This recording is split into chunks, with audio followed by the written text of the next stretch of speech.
From recruit to ambassador.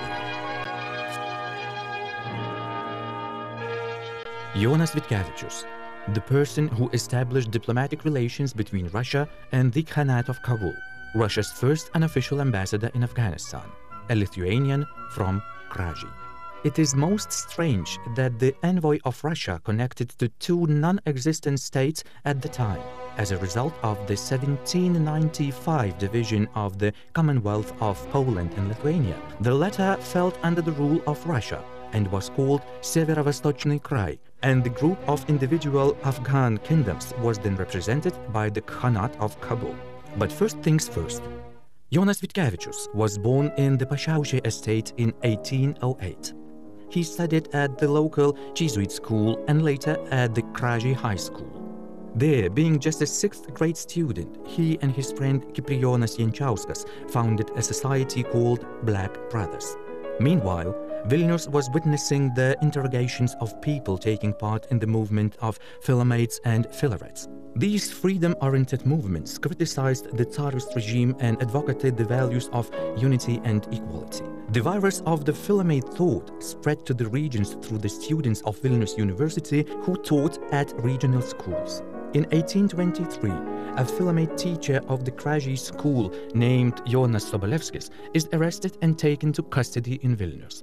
It is at this time that the Circle of Black Brothers is created, with the aim of studying the works of history as well as progressive thought. It also aims at making disturbances at other schools in order to multiply the number of the guilty and so elevate the punishments of the convicted Philamates. In late autumn of 1823, the Black Brothers started posting in public places patriotic rhymes and verses about freedom and the Constitution of the 3rd of May. It is worth mentioning that the Lithuanian and Polish Constitution was the first constitution to be adopted in Europe and the second in the world. The felonious verse sounded the following: "Freedom, you are the greatest gift, my treasure. Come back to our home, I beg you. Long live the Constitution, the fruit of our common effort. The glimmer of hope grows into passion, yielding yet another shiny masterpiece we merit." The boys wrote letters to the classmates, but one of them got straight into the hands of the headmaster. The dangerous paper contained a plea to be ready to provide help when they request for it. The document was reason enough to punish the students worse than the Philamates. The chief interrogator, Senator Nikolai Novosiltsev, sentenced the boys to the most cruel punishment. A few were sentenced to death, and Jonas Vitkevičius was condemned to quartering, his body torn into pieces by 4 horses. Novosiltsev, a high-ranking official of the Russian Tsar, was posted in Vilnius with the task of putting down the opposition. He was reactionary to the extreme. He reported on Kražiai events to the Tsar's brother Count Constantine, who announced to the Russian Emperor Alexander I. 6 teenagers turned into the headache of the empire. Edvardas Dirmeikis, a long-term history teacher of the Kražiai school, got familiar with the case of the Black Brothers. Reading it was a dreadful experience. It stirred in my memory the times when the Kražiai students were sentenced. Makes me remember the post-war students too. Truly oppressive.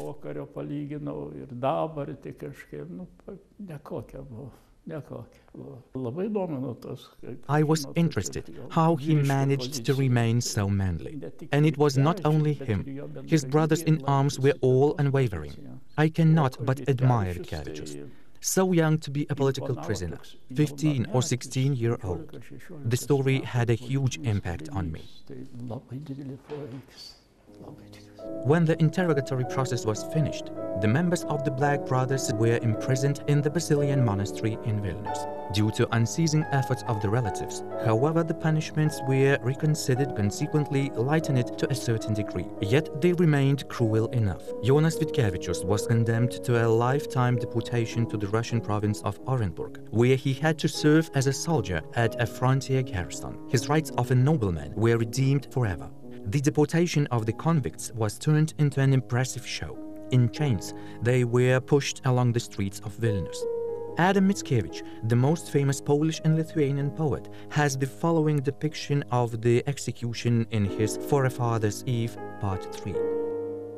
I recognized Janchevsky, though disfigured, thin, wasted, and yet strangely transfigured. A year ago he was a carefree child, now gazing through the bars like from some wild and lonely cliff, a Caesar, and his eye proud, calm, contemptuous of the drabs and dry. And if he wanted to cheer up his mates, and with a bitter smile, but sweet, he bade farewell to onlookers as if he say, "It doesn't really hurt." He looked my way, and seeing not the corporal holding me by sleeve cuff, he assumed that I was free. He smiled and blew a kiss, nodded his head to bid farewell, and sent felicitations. Eyes turned our way. Adam Mickiewicz was well familiar with one of Black brothers, Kiprijonas Jančauskas, since the times he lectured at the Kaunas University. Kiprijonas was a student and a friend of Mickiewicz until he was expelled to Kražiai for progressive activities. An extract delivered by Jonas Sobolevskis allows us to get an impression of how the student's exile looked like. The Corps of Orenburg, where the 4 teenagers got incorporated, consisted of 10 battalions of regular troops and was subordinate to the military governor of Orenburg. Jonas Vitkevičius was posted at the fortress of Orsk, or wonder of fortification, as it was described by the renowned poet Taras Shevchenko. It was not in vain that the Kyrgyz call it Yamanakala, a bad town, reports the poet after visiting it in 1847. Jonas Vitkevičius served as a private in Orenburg. His task was to protect the fortifications, to make breakthroughs in the steppe, and to accompany transport and expeditions. The climate was unbearable, being on guard for days in the cold of 30 degrees and the dangers of the steppe. Withstanding the whims of the drunken officers was another challenge, as well as the ban to receive not only money but any kind of correspondence from the family. Absolutely no hope of being promoted was yet another crumbling circumstance. Kražiai students attempted to be summoned to the regular army, where it would be possible to show one's courage under the enemy's fire and be promoted in this service and thus receive an opportunity to be transferred to the reserve. The file of Jonas Vitkevičius, kept in Russian Empire External Affairs Archive, contains an appeal for promotion of Vitkevičius written by the governor. It is followed by the inscription of Tsar Nikolai, not to be considered for promotion. Jonas Vitkevičius was not the one to give up. According to writer Tomas Zanas, with whom he made friends in Orenburg, Jonas used his military service at the unit of maintaining relations with the Asian hordes and nations as a basis for studying the lifestyle, languages, and traditions. Being in touch with the Kazakh Chagats shaped a new character based on disapproval of the human features brought up by the European civilization and the appreciation of those which reflect the Asian mentality. His friend in exile, Aloyzas Pesliokas, reported that Jonas knew 19 European and Eastern languages and was extremely broad-minded. Jonas had a plan of escaping to the English colonies through Central Asia. However, the plan was put aside due to altered circumstances. It happened when the famous German scientist and explorer Alexander Humboldt was visiting the Orsk fortification. By chance, Humboldt was provided residence in the premises of Vitkevičius, who happened to be at the steppe at that time. Humboldt was stunned to find his work Essai sur la Nouvelle Espagne and many other books testifying to the education of the owner. Having reached Orenburg, Humboldt asked the military governor, Count von Sachtelin, to ease Vitkevičius' fate. Sachtelin made an appeal to the emperor, and Vitkevičius was sent to Orenburg to serve as a translator at the Frontier Commission. The duty involved frequent missions to Kazakh sultanates. The trips provided an excellent hands-on experience of the steppe and the Asian world. Vitkevičius managed to sneak into the nomad camp where Sultan Mandyar was hiding for several years. Taking the Sultan into captivity afforded Vitkevičius a promotion. He was advanced to the rank of a non-commissioned officer. His contemporaries report in the memoirs that Vitkevičius was treated as no stranger by the local people. Due to his regular communication not only with the Kyrgyz, but also with the merchants from Khiva, Bukhara and Kabul, he became familiar with their customs and rituals. Moreover, he would dress and arm in an Asian fashion and would perform ritual ablutions and prayers in the steppe. Such adjustment to local traditions, as well as personal bravery, earned him the honorable nickname of Batyr, a hero among the locals. He becomes subordinate to a young Count Vasily Alexeyevich Perovsky, and energetic person from the Tsar's environment, who understands that the great game between Russia and Britain has started to gain influence in Asia. Perovsky was one of the most fervent supporters of Russia's penetration into Central Asia in order to block the way to England to conquer local markets. He understood that Vitkevičius might serve as a perfect executor of these intentions.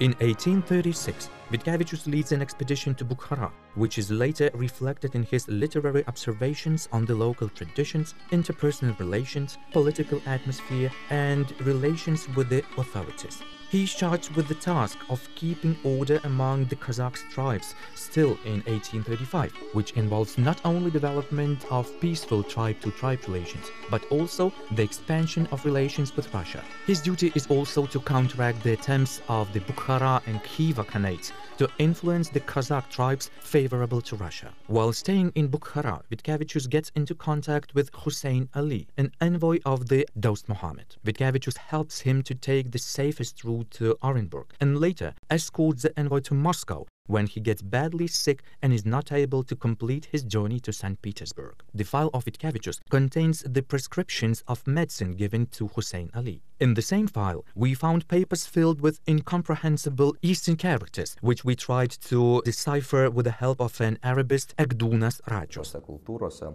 labai svarbu būdavo rekomendaciniai laiškai. Tiesą sakant, iki dabar dar yra išlikę. Letters of reference are of utmost importance in these cultures. It is valid nowadays.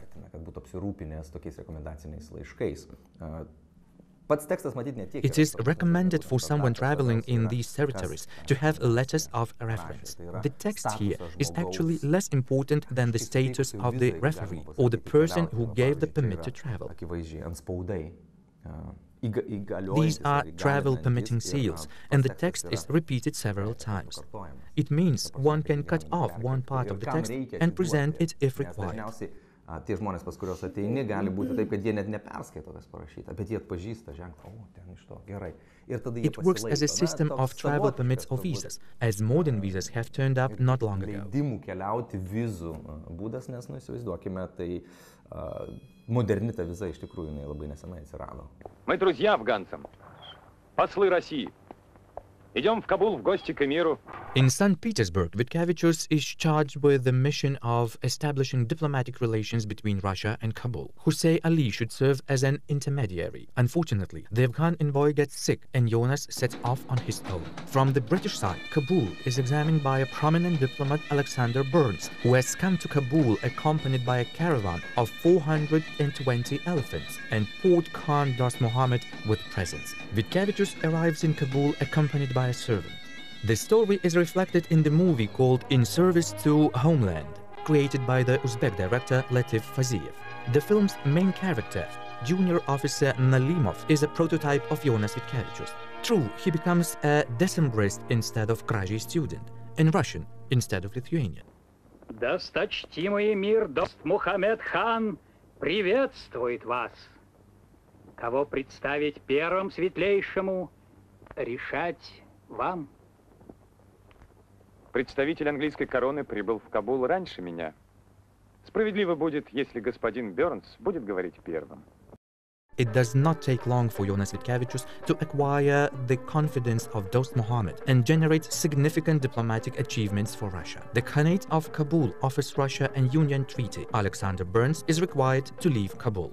Vitkevičius' ability to adjust to the circumstances is witnessed in a letter of a world-famous English archaeologist, Henry Rawlinson, who had deciphered a stone inscription glorifying Persian ruler Darius the Great. It happened in the canyon of Herat, where Rawlinson met Tehran-based Russian soldiers accompanying the Shah of Persia. Rawlinson attempted to talk to them in various languages, but only one of them responding in poor Uzbek. In a few days, they met at the Shah's camp, and the silent rough soldier turned into an elegant gentleman, speaking perfect French. It was Jonas Vitkevičius. He explained his strange behavior to Henry Rawlinson as a certain degree of mistrust of a stranger met in the desert. The British became worried about the extremely successful activity of Vitkevičius and wrote a strict note to the Tsar. Under the pressure of Great Britain, Russia rejects the union offered by Dost Muhammad and recalls Jonas Vitkevičius from Kabul. By doing this, Russia attempted to defend its positions in a less distant Turkey. In 1839, Jonas Vitkevičius comes back to St. Petersburg. He brings with him valuable cartographic material, 12 Oriental dictionaries, and other precious publications. He settles at the Hotel de Paris and turns into a desired guest at receptions, where he is treated with attention and respect. Jonas confesses to his friend Thomas Zanas of having escaped death by a hairbreadth. "If the English get hold me, they would tear me into pieces," he is quoted. He told he had received 100 lumps of gold from the Khan, which he immediately distributed to bureaucrats. He is quoted as saying he would be satisfied with the award from his superiors. Jonas Vitkevičius was soon to be awarded and promoted. In the morning of the 6th of May, 1839, he was found dead in his hotel apartment. All of his possessions were missing. His friends saw an undressed, handsome and athletic body of Vitkevičius with the head shot through.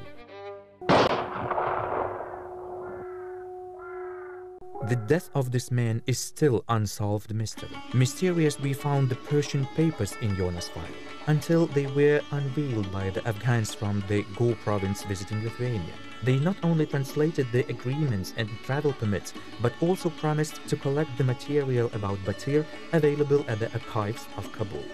Hopefully, this story will be continued.